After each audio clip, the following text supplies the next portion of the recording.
Skin care की दुनिया कभी कभी बहुत बड़ी और कंफ्यूजिंग लग सकती है ना? तो चलिए आज इसी दुनिया को थोड़ा आसान बनाते हैं। हम एक छोटे से लेकिन बहुत ही पावरफुल इंग्रेडिएंट से शुरू करेंगे और फिर देखेंगे कि ये पूरी इंडस्ट्री किस तरह से बदल रही है। हाँ, ये फीलिंग तो बहुत कॉमन है। जब हम किसी स्टोर में जाते हैं तो चारों तरफ इतने सारे प्रोडक्ट्स, इतनी अलग अलग सलाह, समझ ही नहीं आता कि शुरू कहाँ से करें। तो चलिए इसी कन्फ्यूजन को आज दूर करते हैं। तो सबसे पहले बात करते हैं एक ऐसी पावर हाउस इंग्रेडिएंट की जो पोर्स को साफ करने के लिए जाना जाता है। Salicylic acid. ये आखिर है क्या? ये एक तरह का बीटा हाइड्रोक्सी एसिड है जिसे शॉर्ट में BHA कहते हैं। इसकी सबसे खास बात यह है कि ये ऑयल सॉल्युबल है, मतलब ये तेल में घुल जाता है। और यही इसकी सुपर पावर है, क्योंकि ये त्वचा के पोर्स में जमे तेल के अंदर जाकर गहराई से सफाई कर सकता है। तो ये काम कैसे करता है? इसके 3 मेन काम हैं।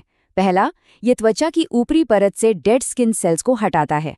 दूसरा, ये बंद पोर्स के अंदर जाकर उन्हें खोलता है, जिससे ब्लैक हेड्स और व्हाइट हेड्स कम होते हैं। और तीसरा, इसमें एंटी इन्फ्लेमेटरी गुण होते हैं जो मुहासों की सूजन और रेडनेस को शांत करने में मदद करते हैं। अब एक इंग्रेडिएंट तो ठीक है, लेकिन कहानी यहीं खत्म नहीं होती। एक असरदार रूटीन बनाना भी तो जरूरी है। मशहूर डर्मेटोलॉजिस्ट डॉक्टर डेविन लिम की एक बहुत अच्छी बात है। वो कहते हैं कि किसी भी स्किन केयर रूटीन को अपना असर दिखाने में कम से कम 6 से 8 हफ्ते लगते हैं। मतलब जल्दबाजी से कुछ नहीं होता। हमें धैर्य रखना होगा और सिर्फ कैसा महसूस हो रहा है इस पर नहीं, बल्कि असल में त्वचा पर क्या सुधार दिख रहा है इस पर ध्यान देना होगा। तो एक्सपर्ट्स क्या कहते हैं?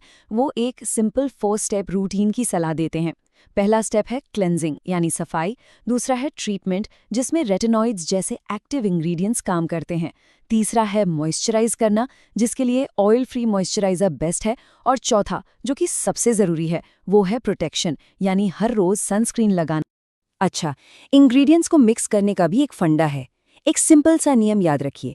सैलिसिलिक एसिड को हाइलुरोनिक एसिड या सेरामाइड्स जैसे हाइड्रेटिंग इंग्रेडिएंट्स के साथ मिलाना अच्छा होता है, लेकिन इसे रेटिनॉइड्स या विटामिन सी जैसे दूसरे पावरफुल एक्टिव्स के साथ एक ही समय पर लगाने से बचना चाहिए। इससे स्किन में जलन हो सकती है।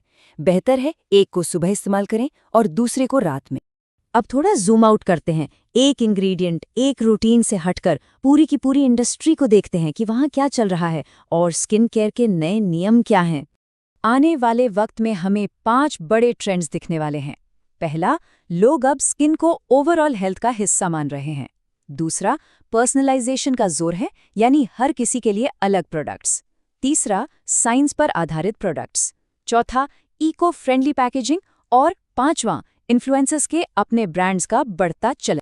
पर्सनलाइजेशन की बात करें तो ये आंकड़ा देखिए, 74% लोग, मतलब 4 में से 3 लोग ऐसे प्रोडक्ट चाहते हैं जो खास उनकी स्किन की ज़रूरतों के हिसाब से बने हों। और आज AI और डेटा की मदद से ये मुमकिन भी हो रहा है। और सोच भी बदल रही है। अब फोकस सिर्फ ऊपर ऊपर के कॉस्मेटिक फिक्स पर नहीं है, बल्कि त्वचा की लॉन्ग टर्म हेल्थ पर है। बात हो रही है त्वचा के माइक्रोबायोम को बैलेंस करने की, मतलब हमारी स्किन पर जो अच्छे बैक्टीरिया हैं उन्हें स्वस्थ रखने की। लोग समझ रहे हैं कि अच्छी स्किन के लिए सिर्फ क्रीम नहीं, अच्छा खान पान और स्ट्रेस मैनेजमेंट भी जरूरी है। और इस बदलाव को जो सबसे ज्यादा ड्राइव कर रहा है वो है अगली पीढ़ी। जी हाँ, बात हो रही है सेफोरा किड्स की। तो कौन है ये सेफोरा किड्स? ये है जेनरेशन अल्फा, जो 2010 के बाद पैदा हुए हैं। ये डिजिटल दुनिया में पले बड़े हैं और बहुत ही कम उम्र में स्किन केयर में इंटरेस्ट दिखाने लगे हैं। इसीलिए मजाक में इन्हें ये नाम मिला है। और बात सिर्फ इंटरेस्ट की नहीं है, यहाँ बात है पैसों की। जरा इस नंबर पर गौर कीजिए, $5.5 ट्रिलियन। एक अनुमान के मुताबिक 2029 तक इस जेनरेशन के खर्च करने की पावर इतनी हो जाएगी। ये इतनी बड़ी रकम है कि कोई भी ब्रांड इसे इग्नोर कर ही नहीं सकता। तो फिर इस पीढ़ी को चाहिए क्या? इनके लिए सबसे ज्यादा मैटर करता है ऑथेंटिसिटी, यानी असलियत। ये पर्यावरण को लेकर बहुत जागरूक हैं और ये ऐसे ब्रांड्स चाहते हैं जो डाइवर्सिटी, इक्विटी और इंक्लूजन यानी DEI को सच में अपनाते हों, सिर्फ दिखावे के लिए नहीं।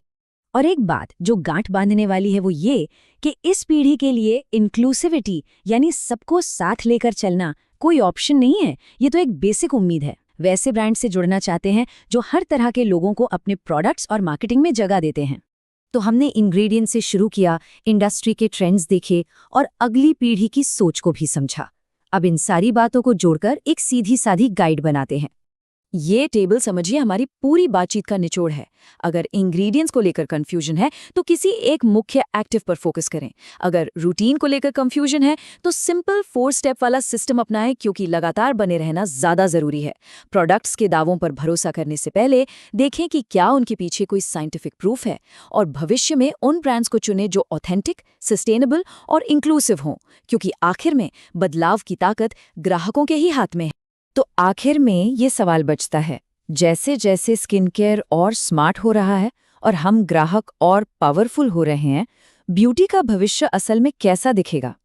ये एक ऐसा सवाल है जो आने वाले समय में पूरी इंडस्ट्री को एक नई दिशा देगा। इस बातचीत में शामिल होने के लिए शुक्रिया।